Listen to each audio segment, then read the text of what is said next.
show with you like this, Greg. Hello, we are live. Welcome to our second live stream from our Willow Wraith Press Indie Bookclub monthly read. I know we're a little early in September. We're not done yet, so not everybody's finished the book. But the book that was chosen by our group, not the Willow Wraith team, but like the overall group of the Willow Wraith Goodreads group, we had the poll, and it was The Light of is it Kasaban or Kasaban? I just go by Kasaban, but Kasaban. I leave it to readers to make their own conclusions on that. It is The Light of Kasaban by the one and only who is here with us today, Thomas Howard Riley. Welcome, and thank you for joining us. And what we're going to do tonight is just talk about this book. And, so if there's people in the chat come in or people that watch it afterwards, we'll try to keep it spoiler-free, but, not everything can be spoiler-free. But we'll do our best. But before we get into that and before we let Thomas talk, we do want to give praise because it was just announced this week. So yesterday or today, I can't even remember, days blur. But The Light of Kasaban was named a finalist in the BBNYA competition. So congratulations, Thomas. Very happy for you. Thank you. Thank you. Book. So yeah, Thomas, if you want to give us a brief introduction to yourself, and we'll get right into the nitty-gritty with this book. Sure. I hope you have a lot of questions because I usually forget almost everything I've ever learned as soon as I get on for an interview. We got questions. Good. Well, I've been I have 2 kids, 7 cats, married. I've been writing for pretty much my whole life. This is the Light of Kasaban is technically my 3rd book of 4 that I've released so far. And it was originally meant to be part of a sequel to one of my other books.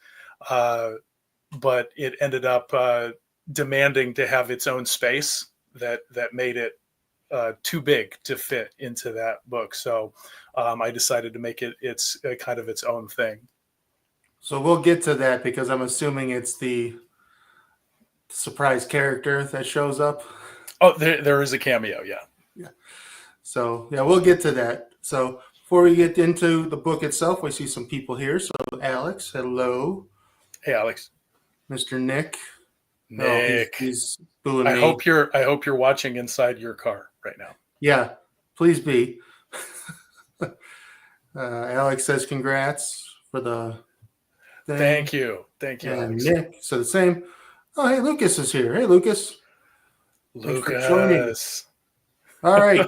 So give us, if you can, as spoiler-free as possible, but you can talk about it here. Oh, Dave's here too. I guess we got to show Dave. Hold on. Dave's here too. Dave. In a nutshell, or what's the elevator pitch that you would use for The Light of Kasaban? Well, it's a teacher of magic who is basically trying to protect her orphan students from a cruel and brutal religious order that has conquered her city and just kind of taken over and wants to keep magic to themselves. And it's the book is about her trying to navigate poverty and the oppression from this group and trying to survive along the way. Yeah, I mean, it's a brutal book. Let's just say that. We'll start with this question. I'm really an okay guy though, despite what you. I mean, your social media pictures have you in a tiara, so it's like. It's true. My daughter chose that. So this is not. I guess it could be spoiler, but I mean, the first chapter starts really brutal, and you're showing us this world that is not nice to magic people. So where okay, we're gonna spoil it. It's first chapter, so it's not really spoiling anything. It starts with an execution, Correct. and Yeah. it's horrific. uh, That very is the toned down version, by the very way, though. detailed of what you do. So where did how why like where did you come up with this? Like why did you make it so like Well, I don't know the original impetus for that particular thing, but the this particular religious organization or priesthood is something that's universal in my world because I write all my books in the same world, just maybe in different geographical areas, different times. Characters may cross, as you may have seen, or not. But this priesthood, which can yeah, can be good or bad depending on where you are with it and where you are geographically. But in this particular area, geographically, they're on a basically a religious crusade to take over this particular area of the world. Um, and the people of Kasaban are kind of caught in the middle of that. And I wanted to reflect that th- they're putting on a very cruel face when they're performing this crusade. That's different even than other places they're in, and I wanted to make it, a horrific thing, but I also wanted it to be in line with their religion, which is based around light. Because in my world, magic comes from, like, the source of magic is basically like a realm of this light, or that appears to people as an infinite light realm. And so they associate bright light and heat with their religion, and so fire, especially augmented with substances so that it will burn as bright as possible. Not just for executions, but for, yeah, in the other books, you'll see them having celebrations where they have lots of, sparkling things, fireworks and whatnot. But in this particular instance, they turned their creativity with lights to some pretty awful purposes. And it's one of the toughest things for me in writing is finding the line um, between ineffectiveness and gratuity. And there's a very narrow line in there where it is perfect, where it is not ineffective at displaying the tone or the feeling of what you want to have in the reader's mind when they're experiencing the world with these characters, but you don't want it to be over the top, because if you go over the top, uh, uh, it becomes obvious very quickly that you're just, trying to shoehorn all this other stuff in. So I did spend a lot of time on that chapter and on that section, whittling it down to where it needs to be. There is a OG draft version of it where it is not, where this is the nice version compared to that one. So, but yeah, I wanted to kick it off with everyone knowing right away exactly what kind of predicament the characters are in, yeah, and I wanted that cloud to be hanging over them for the entire rest of the book, so it that I does. don't have to return and show those particular things again in the book, because you'll just have it plugged in your mind while you're reading the book. If anybody slips up, this is what happens. Um, and so that's why I wanted to hit it right out of the gate and not start off with the, like, if you read chapter 3, which is basically the original first introductory chapter of that character when they were part of this bigger book that they originally started off in, where it's just kind of introducing how nice she is and how helpful the main character Saya is, and gathering these orphans and stuff, which is what she does, and it shows a very happy picture snapshot of what's going on. Um, So, but I thought that would not properly show uh, the what the characters would have to go through, and I thought it would be an even better juxtaposition to show the horrific aspects uh, of their city and their situation, and then show how they, despite all of that, they still find ways to to find happiness and find little bits of joy within that. And I think it's much better this way. But yeah, if you can believe it, this book was originally just 4 short chapters that were an intro to this character before she was intended to join the main cast of one of my big chunky epic fantasy books. So I don't know if you could imagine this book being just 4 chapters with almost nothing, like no key villains, nothing. But so that's where it started, was just this little germ of an idea for a character. I wanted to have a teacher character who didn't have any offensive capability, or at least didn't have any that she knew of, where her magic, because in my world, magic is kind of, think of like the X-Men, or, like they're different. Every wizard or magi or whatever will have a different kind of power. Some of them will be more common, some of them will be uncommon, but her particular power is just to make things invisible. So all she can do is hide people, and that's kind of her kind of a statement on her entire character as a person, is trying to hide people and protect people and keep people safe from discovery by these awful forces that are swirling around. No, that's very interesting. You say that, and I agree. Like, as I was reading, and I'm sure AJ and Mhm. Greg agree, because we talked about it in our group chat. The beginning is just so brutal. The tone is absolutely set. You succeeded 100%. Like, I don't think it would have worked if it wasn't that first chapter. Yeah, I agree. I think you made the right choice to put that happier scene later. Yeah. So we got a few people in the chat saying, release the not nice cut. They want to see that. Audrey wants to see it.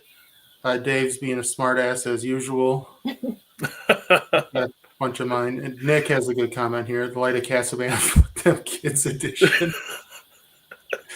That's good. Well, the regular edition isn't all that nice to kids either, but yeah. Oh my gosh, Nick. No, that's Okay. funny. That made me chuckle. AJ, do you have any question right off the front? Not exactly a question, but I think my favorite part of your book was the magic system and how unique it was with the residue and that kind of stuff. Can you talk about that some more, like how you came up with it? Oh yes, yeah.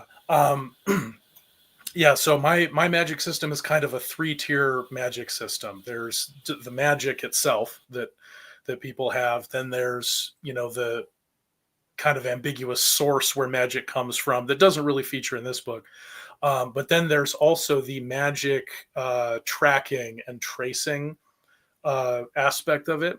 And I wanted to make it so that magic not only has like a cost, that it will, it'll weaken your energy. You'll have to replenish your energy if you use magic. You have to, I wanted there to be a much more immediate and long lasting cost. And so my idea way back when I wrote my first book was to have it be something where if you looked through the proper medium, you could see this invisible, what would be invisible to our eyes. You would be able to see it, kind of like it was kind of inspired by like holding a black light over. Okay, I was imagining like yeah. forensics or something when I was reading Which it. Yeah. oddly enough was the origin of that thought was because my friends and I, many years, decades ago, I'm real. We had a bar that we used to go to back in my early 20s, and out in the back of the bar, there had been a a crime had taken place, a not so nice crime, and we happened to have a black light, and we were looking all over this back alley and finding stuff, and that kind of. So when I was trying to think of like magic ideas, that was sticking in my mind. And I decided to make it be a lens as opposed to a light that people shine on it, because I'm obsessed with heads up displays, predator vision from the predator. Yeah, like where you can, that's the reason why I have different filters on the thing if you read some of my other books, they go really in detail into the different filters and what the different aspects of magic each one shows you. And they're all slightly different colors. And all of that is just because I saw, I think it was Predator 2, where the Predator is switching between his different filters to see different. When he's trying to kill Gary Busey. So he can try to find a different kind of filter that'll let him see stuff, and that's kind of my inspiration for that. But I wanted there to be magic police to a certain extent. Obviously, this is a medieval / Renaissance type environment, but I wanted there to be a way to find out if wizards or anybody weren't careful with what they were doing, or if they were being, engaging in criminal activity with their magic, that there would be problems with that, and they'd have trouble with that. And different societies throughout my world have different ways of doing that. Like some of them will have like a dedicated police force. Some of them will allow people to like register themselves and come in for testing, and allow for their personal magical imprint to be saved, so that if they ever do cross the line into becoming a rogue or a criminal of some kind, they'll be already on the files with, things like that. And then I take it to the extreme in this case, where it is used as in a form of just absolute oppression of anybody who is trying to use this without the approval of the religious or the priesthood that's there. And the priesthood, in their minds, they think they're doing this for good. They think that they are protecting magi the world over by policing themselves. Like, we will police our own kind, and therefore you don't have to have pogroms against us, because we will do our own selective enforcement of this, and then in exchange you acknowledge us as the authority to do it. And so obviously in this case, situations like that will sort of tend to attract some of the worst people to it, and which is where the villain for this one came in. But yeah, that's AJ, that's where it originally came from, was just kind of a hodgepodge of thinking it would be cool to see invisible things. One of my books, I think, Bill, you read this one, The Monsters We Feed, is all about some random guy finding one of these lenses and just losing his mind because he can now see all of the stuff that used to be invisible to him. I don't want to like take away from the Light of Kasaban, because that's right. The Monsters We Rein Feed me in, because I am King Tangent. My friends used to call me that. So feel free to like. No, it's all connected. They're all connected though. So it's, they're all written in the same world, with that, which I think is really cool. That you do that, because one, it helps your world building, because you can make this really cool, as Audrey says, that this intricate magic system, and it's not just used for one small thing, one small story. But yeah, no, I will say, of the 3 books that I've read of yours, The Monsters We Feed is like top. That one's such a good book. I suggest that to everybody. Yeah, that's my noir. Yep. Epic or not epic, but like dark fantasy with a very asshole protagonist, the exact opposite of Saya from this. Yeah, correct. Yeah, one of I like to set goals for myself with characters. So I'm actually glad you brought that up because with the main character from Monsters We Feed, one of my goals was to make it so that it cannot be a wizard and cannot ever wield a sword in the entire book, and see if I can still make a character situation out of that. And with Saya, it was kind of the same thing. I wanted to make her obviously wanted her to be a teacher because I think teachers are freaking awesome and deserve more respect just the world over. But I wanted her to be a teacher, but not just a teacher, but a protector. So she basically becomes the adoptive mother of these kids that she's teaching. So her school isn't just like a school that kids, pack their lunch and throw in a backpack and go to school. Her school is like their home. They all live there. She takes them in. They're basically just street urchins that are, weeks, days, minutes away from being captured, and either turned into one of these religious priest authorities or being executed. So, big question. And yeah, by the way, I saw a question before. I do have a sort of a tome of the magic system, but it looks like that thing from Always Sunny where the guy is pointing to all the different strings. So it's not fit for publication at this time, but it does exist. But only a person who is completely out of their mind would be able to actually read it in its current form. So I'm able to read it, and that's about it. Sorry, go ahead, Bill. So Jordan wants to know, are all the orphans named after your cats? Actually, no. No, I did not name them after my cats. I didn't think of it. I honestly, the original story, I believe, predates all the cats that I currently have. Because when I originally wrote those proto chapters for this story was probably back in 2013. Oh wow. So yeah, I would not. Yeah, I do, and my oldest current cat is just turned 12. Yeah, so it would have been just before I got any of my current cats. But yeah, those were names that I could. My character name generation is out of this world. Like I will I will flip open like science books and just read through the index and just sound out syllables and then see what syllable arrangements catch my ear. I'll look at star charts, and if I see a star name that looks awesome, I'll grab. Like one of the things I do is I'll sit there and waste like 3 straight days doing just character generation for books that I have not written yet and that I have no business choosing character names for yet.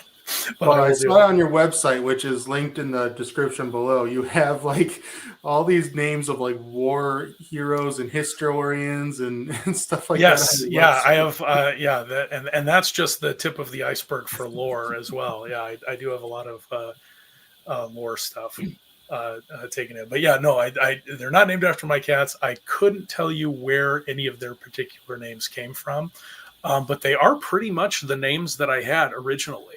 I think the only name that changed is Saya, and I just changed.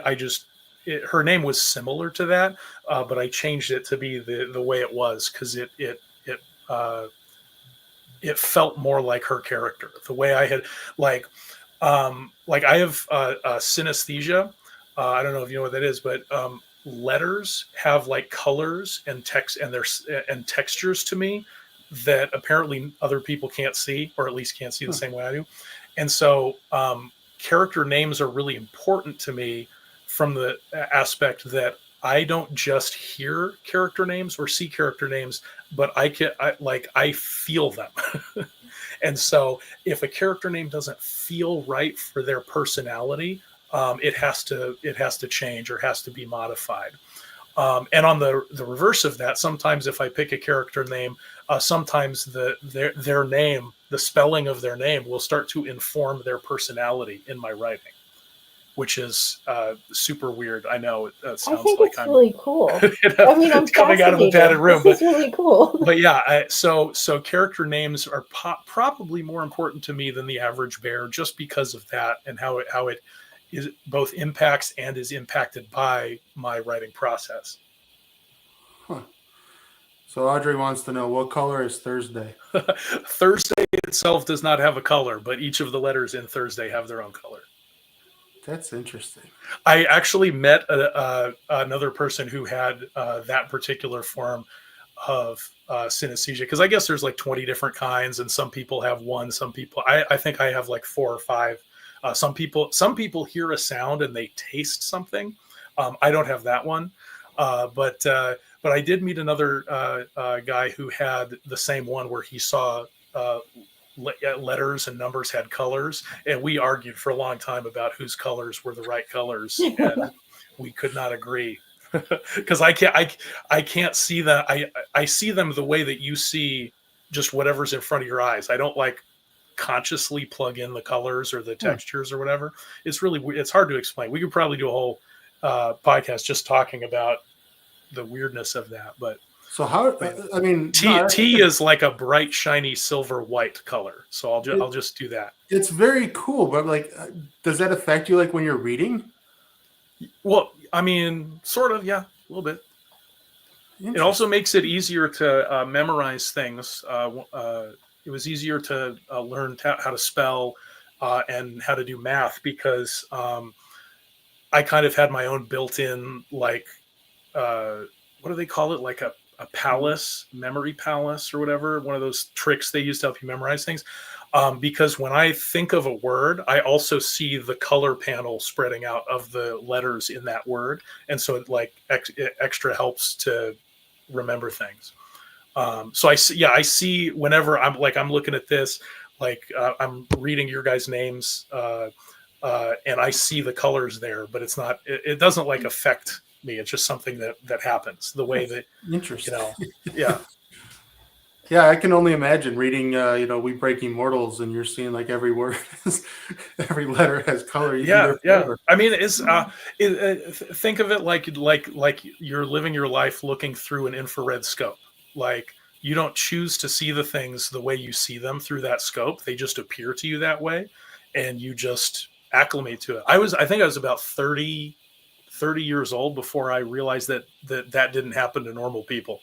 And that was something that was a bit odd, but very interesting. But yeah, so a lot of thought went into Saya's name. A lot of thought went into Sebastian's name. But yeah, the kids' names were always kind of where they are. So we're looking at the cover here, yes, and this kind of leads in, talking about the students and how Saya. I love the cover. I love this cover, by the way. It's so nice. This color. I remember when you announced this cover, and I was just like, "Yep, that book's top." That's J. Caleb Design did this one for me. He's one of my go-to guys. I have a couple of go-to artists depending on what type of book I'm writing, but he's always in my bag. I've got a couple of other covers for some other books that he's worked on for me that I'm gonna reveal early next year. Along with some other, like, I have a lot of stuff coming up for next year. But yeah, he is fantastic, and I will always work with him because he's just superb. He is very I can second that. He's done a cover for me too. Oh, has he? Yep. Yeah, he's the bomb, and terrific to work with too. Mm-hmm. So the cool thing, obviously your world's connected. Your books are connected in the same world, but this one, it takes place in a desert city. Obviously, you can tell by just looking at the cover. Desert city in the background. Her clothing is, pretty indicative of that type of environment. One of the questions we had in the Goodreads group chat was, what historical incidents or time periods were used when you were considering putting the story in a desert? Like for the stories. Well, the reason I picked to put it in a desert was because I live in a desert, and I realized that I had never written a story in the environment I live in, And so I wanted to write something, but so that was like the genesis of the idea to do it, because I want to have all different climate, stories in different climates, different areas, geography and everything, because I'm a huge geography geek as well. You've seen my maps probably if you've been on my website. I go a little crazy, but for the actual to make it this desert, I looked at things like the Crusades, obviously, Sumerian uh, history, history of Baghdad, which is probably one of the closest places to what the climate is like where I live, elsewhere in the world. And I looked at like those kind of histories to kind of get the correct vibe down, because even though it was inspired, I wanted to write a desert because I live in a desert. Obviously, I don't live in a desert that's like this, that has this type of environment. But yeah, I kind of looked into those areas. I am a big geography and history geek, so I freely pull all sorts of ideas out of reading history books and other things, and then just apply them where I go. And then as I'm writing, little bits of world building will just pop up to me as I'm writing, that are just pretty spontaneous. And I kind of like to let those things flow. So it's kind of a hodgepodge of deliberate, intentional ideas mixed in with ideas that just kind of pop up spur of the moment, that just seem to work, that just come forward out of the story. So yeah. I loved the idea of this being in the desert, but we were talking about it in the chat earlier. We thought the concept of the sand sweepers, basically, where they sweep the roads outward, and like the rich people get the center, the wealthier people, or the less Yes. wealthy gets. Yeah, and so you can tell who's poor by how high the white dust is on their feet or their ankles. Yeah, that just came out of the old noggin. That was not inspired by anything historical. It just came about as I was writing some of Saya's chapters.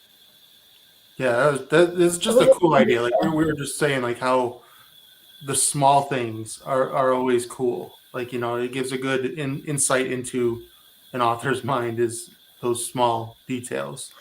Yeah, for me, I it's always like a spiral where I'll have ideas, and then I'll plot those ideas out, and then as I'm writing those ideas, little spontaneous things will come to me, and then I'll have to like go back and figure out where to incorporate those ideas back in. And so it's kind of this big swirl process for me, where it's just going around and around, uh, with different ideas coming from different directions until it hits. And one of the reasons I'm glad that it took me a long time to get the story written out is because sometimes those little ideas don't come about until the third or fourth draft, or fifth draft, or what have you. And so I'm always glad. I always remind myself when I'm like, oh God, I have to do another draft of this manuscript. And I always, in the back of my mind, I'm like, okay, but I'm going to find something cool. Like some idea is going to come to me that I didn't have before, that I can apply to it and put it in there. And I think that was one of the ideas pretty late in the creative process. Cause I was going through writing some of her chapters, and I already had most of the story down when I came up with that. Another thing that popped out at the very end was the villain, because originally the way the story was written was just to be an intro to Saya leading up to her joining a larger cast of existing characters. And so she didn't really need a villain specifically for her. But as I was writing this book, I realized that toward the very end that, she doesn't have a particular villain in the story. If this is going to be her story, and this isn't just going to be a few intro chapters, this is going to be her own book, telling her own story. She needs a villain.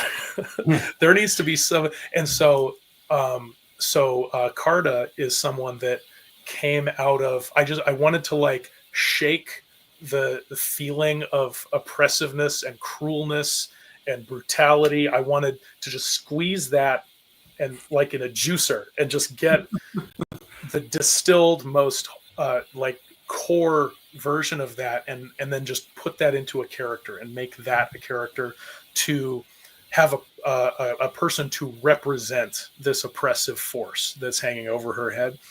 And so that's what I did with Carta. And so if I had published this on the second draft or third draft or fourth draft, it would not have been the same, because it wouldn't have had that. You need that dichotomy. Right. Even though they don't have a lot of they don't directly butt heads very often. They like kind of like tangentially do a lot. But yeah, to have that force representing that, and her representing the hope trying to push against that force, I thought was really beneficial to have in the book. Even though I had one person who is a dear friend of mine, but she is very gentle of heart, who said that she could not continue reading the book after chapter 2 because of Carta's intro chapter. Yeah, that's pretty brutal. Which where he doesn't even do anything; he just talks. Yeah, what he says to do. But he says some pretty, So, but I take that as a compliment, actually, that I was able to, in a page and a half, make this person sufficiently awful that. Yeah, I mean, he's only literally a POV for 2 chapters, and then you have another POV of another priest at the very end. So it's only 3 scenes that are not Saya, but they carry a load, I thought, which was really good. It really showed both sides, and I think that's when stories show both sides equally enough or well enough, you get what you're trying to convey is like that oppressive feel. Yeah, so I worried that as I was doing it, do I have enough of him in it? But as I was going through the final version, the final draft, I was like, no, this is pretty good. This gets the point across. Sure does. Yep. So I mean, he was one of those villains as a reader. Like, I wanted something really awful to happen to him. Yes. That's what I want. I want that. I want you to feel that way, and I also want that for you to someday happen in the story. I'll be honest, I was not expecting them to cross paths that early in the story. Like, I was not I knew they were going to come together at some point because, that's how books work. But I wasn't expecting him to like run into her right away and then also recognize her from chapter 1. Mm-hmm. That scene, I think it was chapter 5. I think you're right. I think it was 5 to come on this right. show, and you're like, I hope you're liking it. I'm like, dude, I just read chapter 5, that scene, and my jaw hit the floor in that. It was so tense. Yeah, such a tense interaction. I wanted to. Almost every chapter, is crafted in such a way, like I intentionally wanted every chapter to push that tension, and in different ways each time remind you of how dangerous this place is, and how stressful it is to exist in this place, let alone if you were caught doing anything. And so part of what I wanted was to do that. And much in the way that I wanted every chapter to remind you of how hot it was, because as you know from Monsters We Feed, one of the things I like to do is make the setting its own character in the book and have its own vibe to it. And I wanted this setting to mirror that feeling of oppression and the feeling of and so every time Saya goes outside, or anybody goes outside, she's reminded of the feeling of this sun beating down on her, and just always being there, and that to be kind of woven in with the fear always being there, in the same way. It's hard to make the setting a character in, epic fantasy books, because oftentimes you have to go from one location to another. But I really like being able to stay in one setting or one or two settings, because I really like doing that. Making trying to mesh the environment the characters are in into the vibe of the story, and kind of fusing them together so that they have this like weird, synergy as you read it. No, it definitely comes across. That's for damn sure.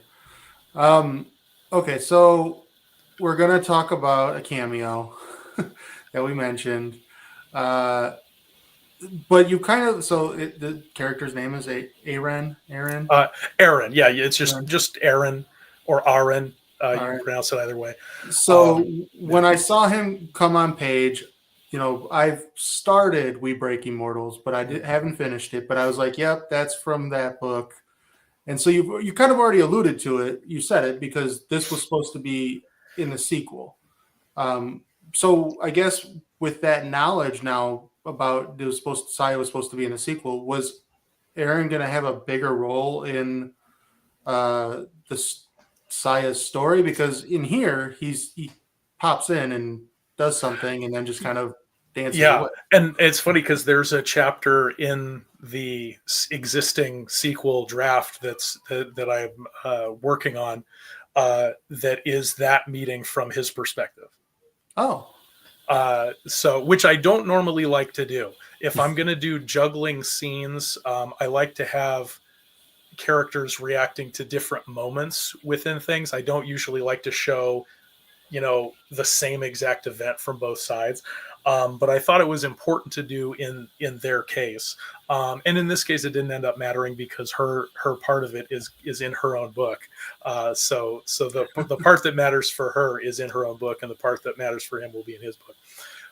So that answers the other question I had, if there was going to be a sequel. Well, there are going to be many sequels to We Break Immortals. The thing with Saya was that originally, right after the kind of heist moment in Light of Kasaban, that it was basically going to go directly from that into her being forced into contact with Aaron again, and then the story just taking over and then going in that direction, and her still being a POV, but trying to adapt to this new situation she's in. But the way that it's going to happen now is that there's no I kind of removed the quick and easy way to merge her story in. So good news for Kasaban readers. She's going to get her own sequel to Kasaban, most likely, because I've already written quite a number of chapters to that. Some of them that were existing, but some that are new, because I'm no longer having her go immediately from the end of this into joining this other cast. Now she's going to have her own whole story, which will either be one more book directly about her, and then, or maybe two, possibly. I don't know yet. We'll see. I have a bad habit of just not stopping writing once I start. So we'll see. But yeah, so now she kind of is having her books are going to be, her story's going to be in her own way. And if she does end up integrating into the larger story, it will be at a later date for the sequel, because where she was originally supposed to integrate in the sequel, that I had to excise that all out, and obviously had to pull out everything that came after that of her in the sequel, and save for later, or save for rewrites, or save for her own book, and we'll see how it goes. But because the one thing I was not prepared to do was to shortchange her character in any way. And the only way to have squeezed her into the sequel the way I had originally had it back on draft 0.5 that I wrote, all those years ago, was to very much minimize her contribution to it, and I'm just not willing to do that anymore. Her character just has demanded too much page time, and she just won't let go. So I have to give her more room for her story to progress, if and before it ends up joining with this other thing. And then at that point, we'll see how integrated it becomes, because all my books are sort of connected, but not all of them actually directly engage. Like Monsters We Feed, there's a character mentioned in that actually appears in We Break Immortals, even though Monsters We Feed takes place like 25-ish years before that. There's another character that's mentioned in We Break Immortals early on that actually makes an appearance in the Monsters We Feed. So you get to see what that character was like back then. And then there's a couple of other hints that show that there may be some other connections there. But that's it. Other than that, those two stories don't touch in any meaningful way. Whereas Light of Kasaban definitely is touching an active story that's also happening at the same time. And the other book I'm working on right now, the Heroes We Never Were, also is some characters that were pulled out of the sequel to We Break Immortals, because this other pair of characters also demanded to have their own. They're in a completely different environment than the desert. They're in a big grassy mountainous land. But they demanded their own page time, and so originally I had like 8 or 9 chapters of them, and now there's 260,000 words of them, so they can't fit in the sequel either. So this is an ongoing issue that I have, where I come up with awesome characters, and then they're so awesome that I kind of shoot myself in the foot because I can't keep them in the roles that I wanted for them. That's awesome. So I guess with the Aaron scene coming in, he's different from, again, I don't know him fully from We Break Immortals, and most people aren't going to know him if they haven't read him yet. But in the book of The Light of Kasaban, we get the view of these glass eyes, mm-hmm. or they're also called render tracers, which mm-hmm. render is the magic. Yes. He's different, completely different from the other ones we see in the rest of the book. Right, and the reason for that is because he's from a different culture on a completely different continent, basically, completely different environment, where his role is more of as a regular policing thing. Like he's basically like a homicide detective in this medieval magical world back in his original homeland. He's not like a beat cop. He's kind of the person that you would call upon to track down the really heinous, awful, very powerful rogue sorcerers that are going around using their power, psychopaths basically, using their power for awful things, to hurt people, to do terrible things. And he's the one who catches them and uses, little tricks and the little intricacies of how magic works to not only track them, but to then capture them and stop them from being able to do stuff.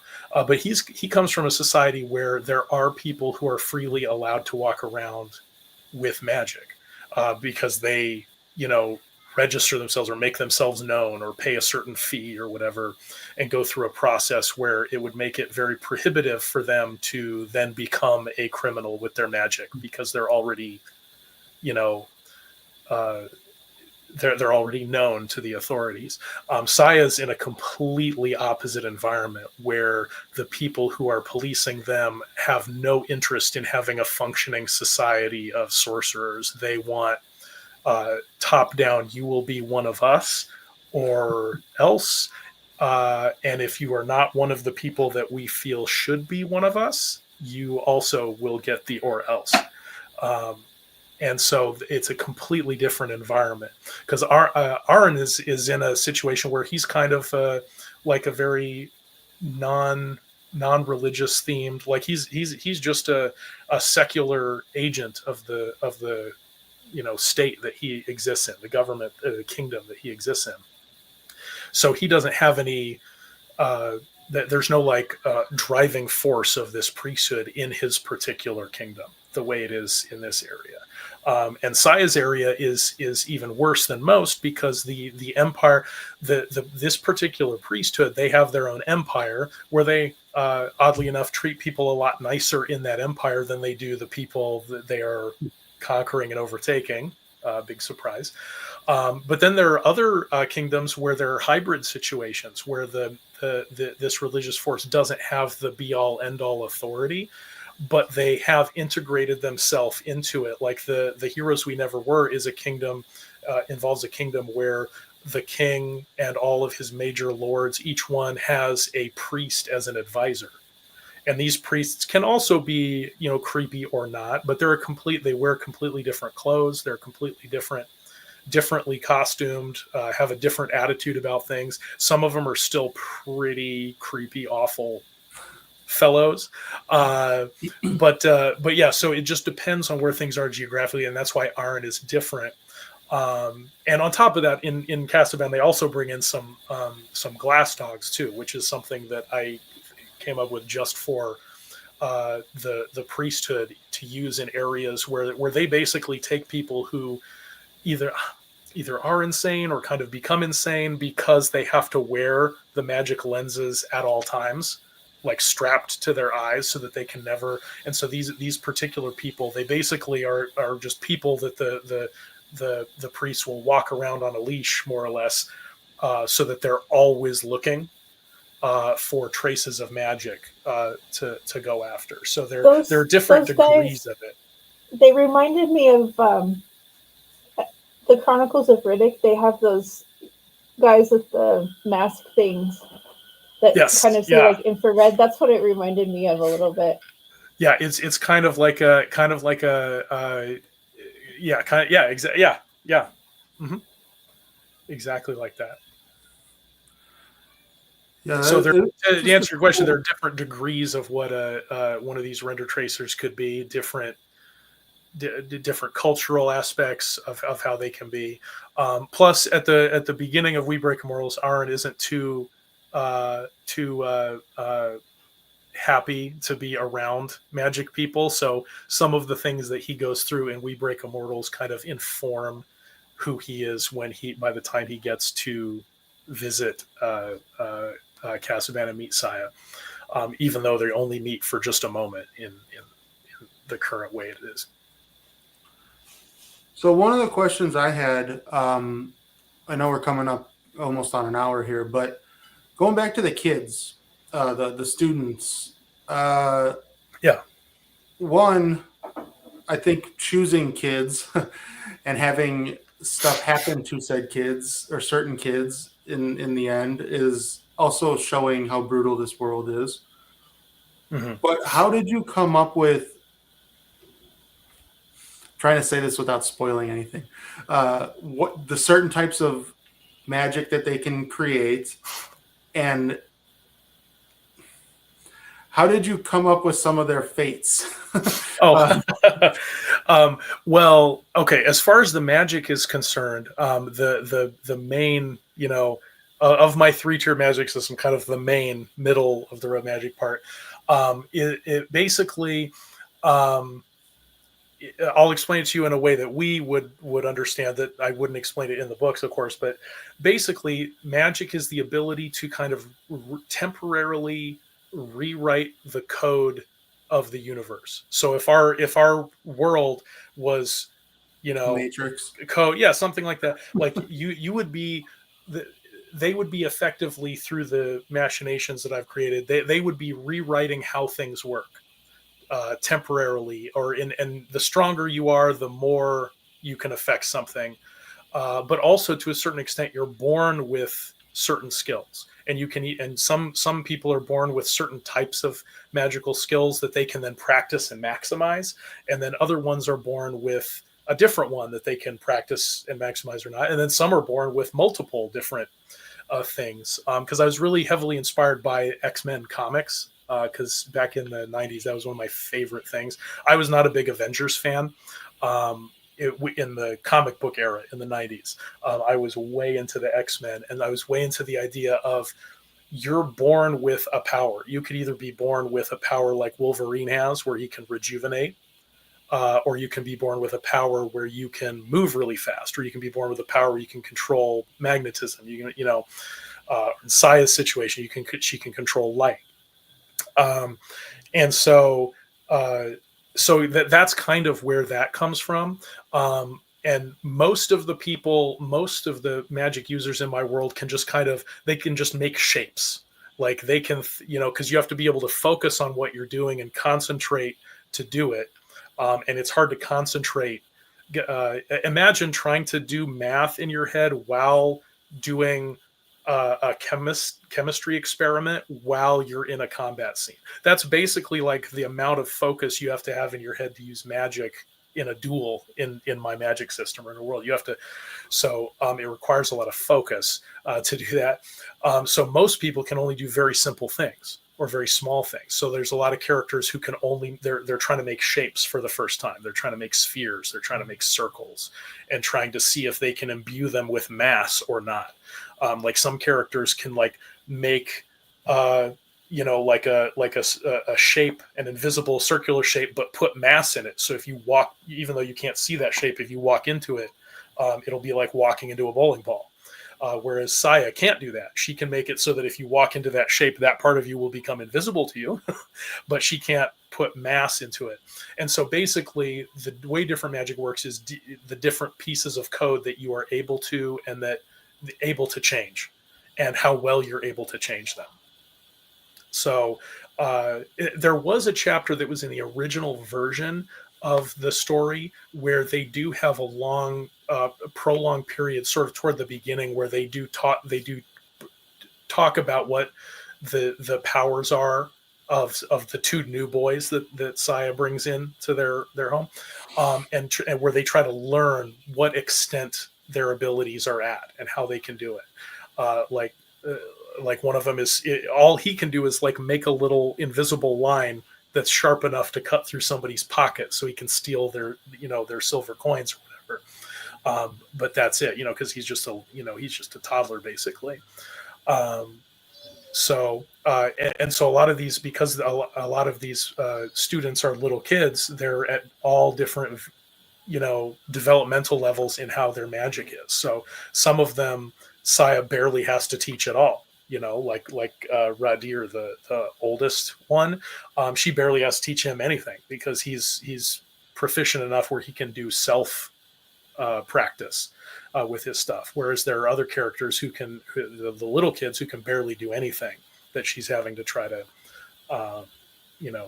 teach. Which you can imagine how stressful it would be to try to go through the situation that she's in and then still try to maintain the headspace where she can gently talk to a bunch of rambunctious little kids. Teenage boys. Yeah. I really wanted to, like, everything that happens in the book, in it to her, both outside in the world, in addition to the other things I've already talked about, but everything that happens to her or that she experiences, is to show how stressed she is, how many things she has going on around her, and how lonely she is. So those are the two key things, and how she struggles again to move through those things in this, so not only does she have this awful world that she's in, but she's also doing it by herself.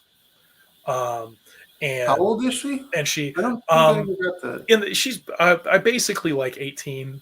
That's what 18, 19 was what I was thinking. 20. I don't remember. I don't think I actually put there's no number fixed age on it. But yeah, somewhere in there. Like, she's a very young adult person to take on all this responsibility.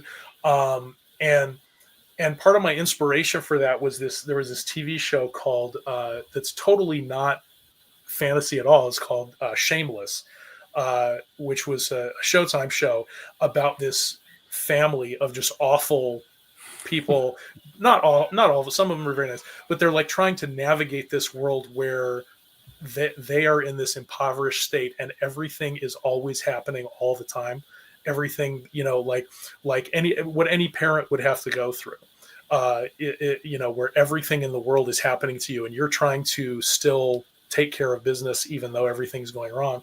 And it was kind of inspired by some of the episodes involving the eldest daughter of that family on that show, of how tough it was tough it is to have to do all of that yourself and not be able to rely on anybody else, and how that can affect you going through that all alone. And so I wanted even Saya's, closest held thoughts and intimate thoughts in her mind, and feelings of love for people that she's had in her life.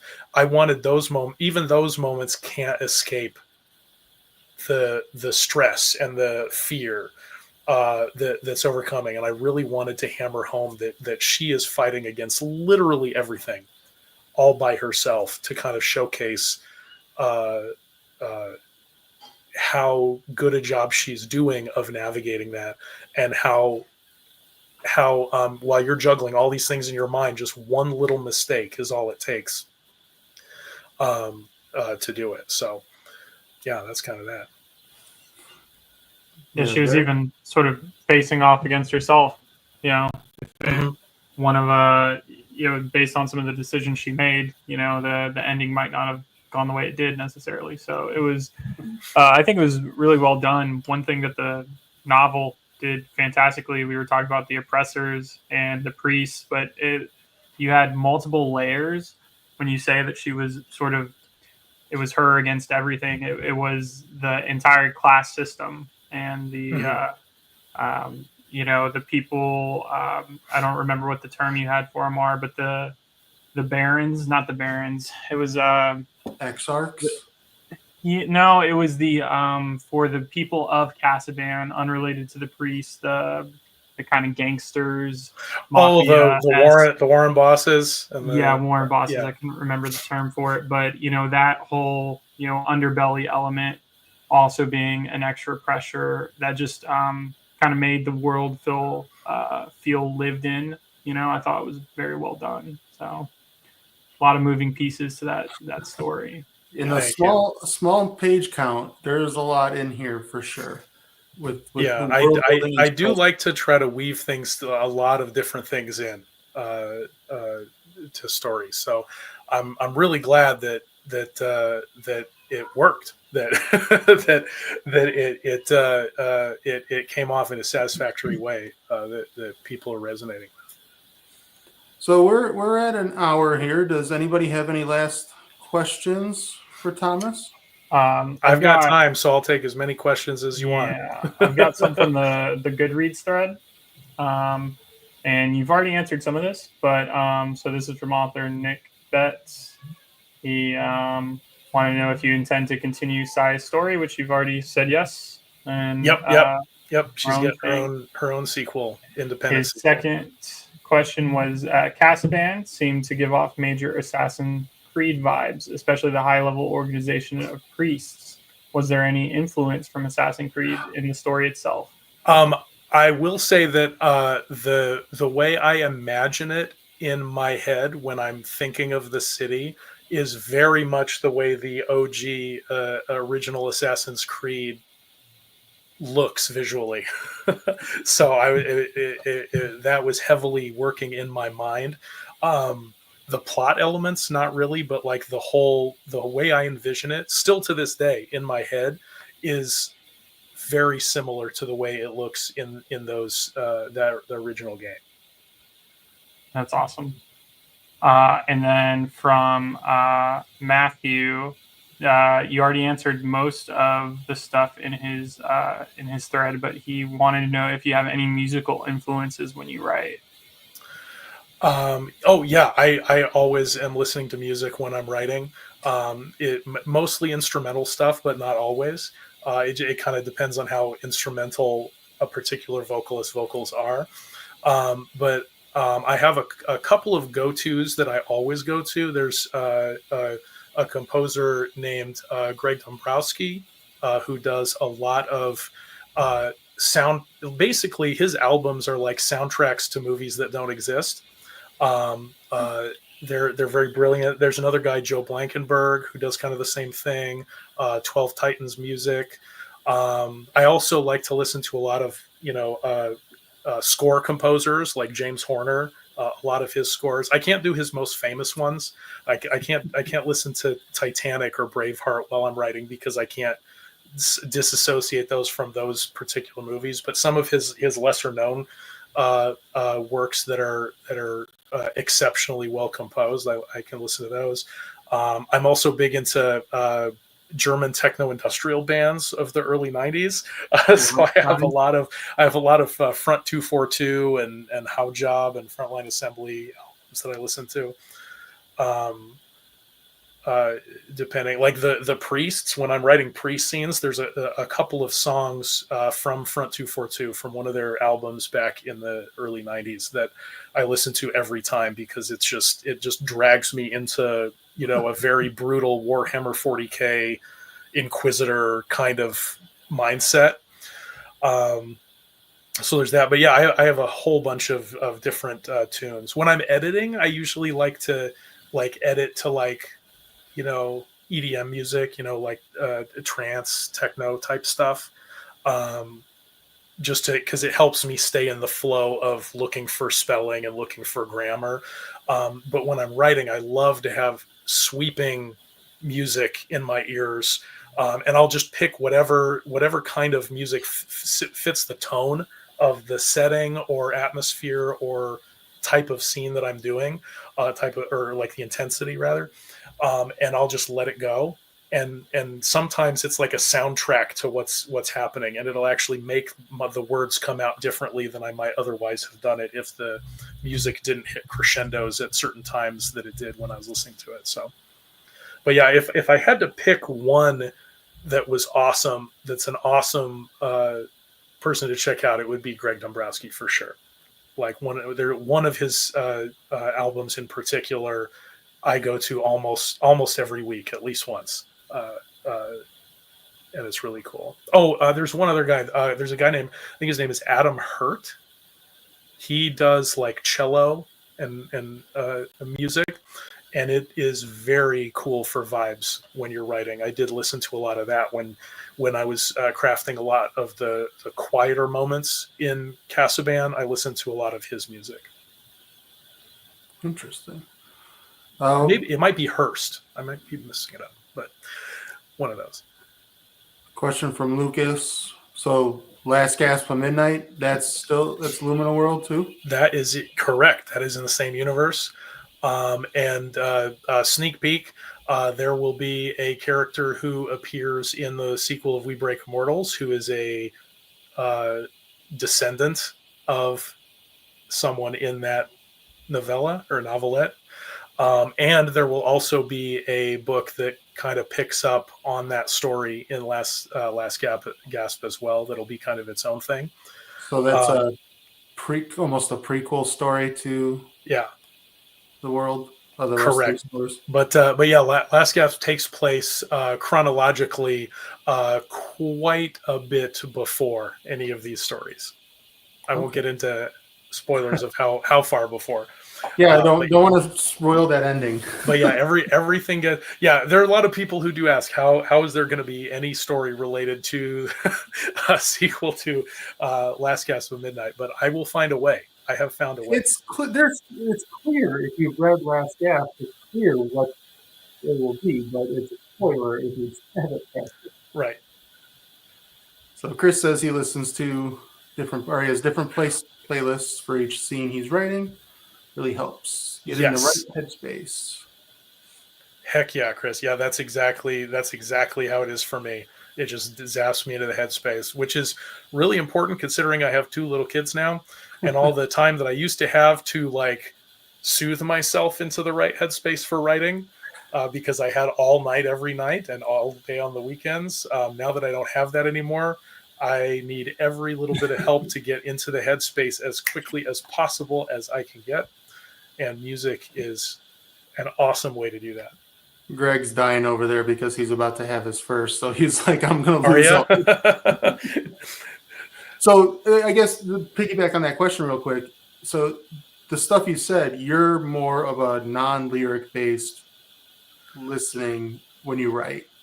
Mostly, yeah. I mean, I can write with lyrics happening, but again, they have to be very,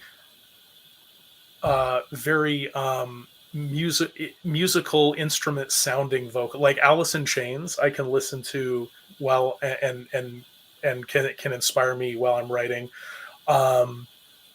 Some Led Zeppelin live concerts where they go off on like 30 or 40-minute tangents in songs with weird stuff. Like I'm a huge Zeppelin fan, so I have a lot of their bootleg live concerts, and there are some moments where they go crazy. They go to outer space in some of these songs, where you'll have like a 40-minute long song where it's never the same. Like it's almost like 10 songs in one. So there are a couple of those that do it, just because the singer's Robert Plant's voice is very musical instrument sounding. So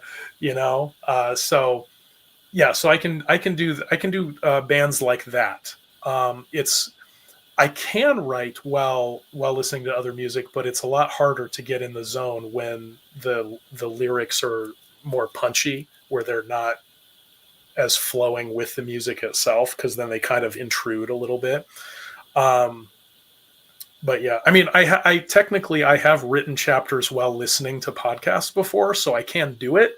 But I don't think I get my best work out of it when I have to multitask like that, because I prefer to do actual, much more cinematic sounding music, because then it maximizes my writing.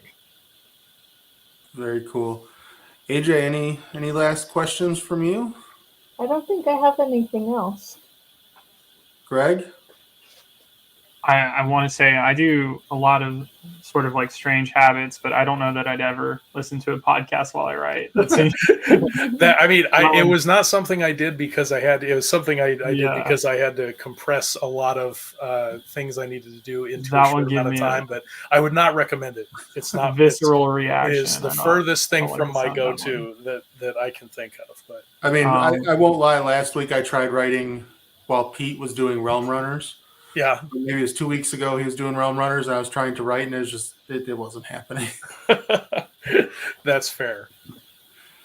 So, no questions that I've got. Was that a cat sighting? Yeah, he was messing with my toes. Aha! Oh, the fuzzball. Yeah, Penelope has been very nice. She's patiently napping, literally right here next to the camera, and just being a real sweet evil conqueror right now, and not bothering me. So last bits here. You said you have multiple things coming out. What, like, I know you've said on Twitter, you posted that you don't know which one exactly are you going to do because of things happening that you have no control over. But yeah, what are you expecting to release next? My goal at the moment is to have the next release be The Heroes We Never Were, which is the other offshoot of the We Break Immortal sequel. That's the book that is the most finished. It's basically just has to go for proofreading at this point. I'm making a couple of tweaks to the finale, but basically it's ready for proofreading. And we're just waiting on cover art situations with that one. Because obviously the book that I'm most done writing has the least furthest along cover, and the books that I haven't started writing, I have a cover. But basically that one's going to be the next one. That's the one I'm focusing on right now, and I'm just really hoping that my cover situation will resolve very shortly so that I can put that out. And then the We Break Immortal sequel is almost done.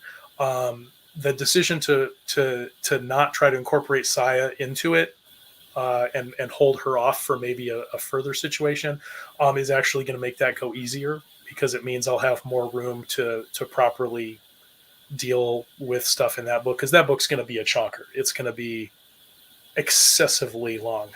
I mean, the first one's what, 1,000 pages, right? So Yeah, I mean, in 1,000 Amazon pages. I mean, in physical form, it's like 740 pages, which is really long, but it's not 1,000. But the sequel is going to be probably 1,000, potentially. It has the potential to be there. But then after that, I also have lined up a number of much shorter books that I'm most likely all going to be able to put out kind of in They're all separate, of course, because I'm incapable of having my creativity match good business sense. So none of the shorter books will be, sequels to each other to boost sales or whatever. They'll just be all their own stuff. But that's the way it is. That's the way this thing goes. And I am what I am. But it'll be cool to be able to have some of that content out. And I like the idea of being able to write shorter things. It's always been tough for me to write short things, obviously, because I tend to write in a very epic way. But it's really nice to be able to write a succinct idea, focus on it completely, and get it out there. One POV, two POVs. And it's actually going to make the We Break Immortal sequel a lot better, because it's going to, originally it was 6 POVs. Now it's just going to be 3. I mean, there'll be some like ancillary ones, kind of like the way Carta had some in this one. So there'll be a couple of small 1-off or 2-off POVs, but the main characters are now just going to be 3 instead of 6, which makes that a lot tighter a focus on those characters. So that's going to be, so that basically it's going to be Heroes We Never Were, We Break Immortal sequel, and then some shorter books, and then it's going to be sequel to Kasaban, and then another sequel to the We Break Immortal sequel, and then probably a sequel to the Heroes We Never Were, because I already have a lot of chapters written on a first draft for the third book in the We Break Immortals kind of sequence, and I also have a lot of chapters that could be for a sequel to Heroes We Never Were. And here you're complaining you don't have writing time, and you're writing these chonkers and all a lot of this stuff. A lot of this stuff was written, years ago. Or I know how it goes. And so it's where it's just kind of been bouncing around.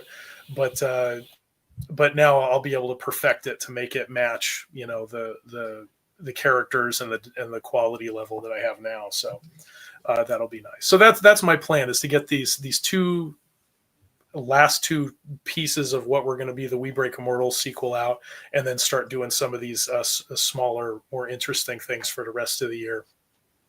That's exciting. So you think you'll be able to release book this calendar year? I don't know if I'll have enough lead-in time with the cover situation. It's coming up close. Yeah, it's this has been a saga that probably deserves its own short story, or maybe even novella, of me trying to get the cover for this one book. Greg's right way. I know. Literally everything that could go wrong has gone wrong multiple times. So I will cheer the way I cheer when I release a book when that cover is finished. As much as I do when I release a book. I'm gonna be so happy. But yeah, that's I'm really hoping that's gonna come through, and that'll be the next one. If so, because I mean, I can send out arcs without a cover, but it's just feels weird to do that. But I'll probably be ready to send out arcs right away. So maybe I could get it out for an early release next year. And then the sequel for We Break Immortals would probably be after that, because it still needs to chance past my editor for a lot of why did you write this? Get rid of this. Which I need. I need someone who says that to me, because I do that a lot. I write the same thing 3 different ways, and then have to have someone come in and say, I think you said this the first time. And then, yeah, you're right.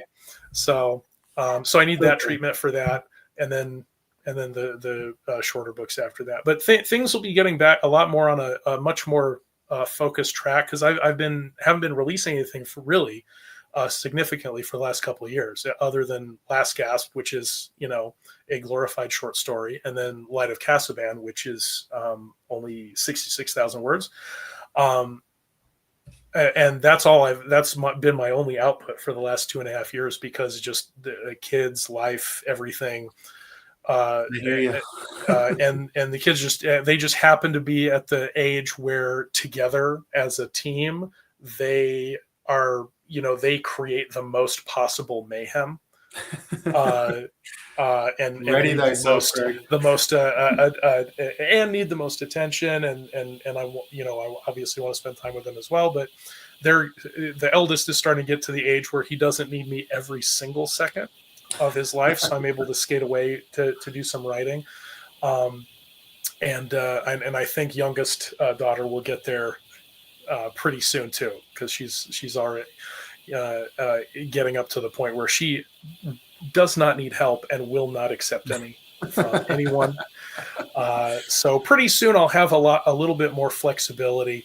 Part of the problem was that my kids my son being born inspired me to do self-publishing, because before that I just published drafts as little vanity things on KDP 15 years ago, and when my son was born, that's kind of what inspired me to actually push to properly edit We Break Immortals and get a proper cover and actually go through that process.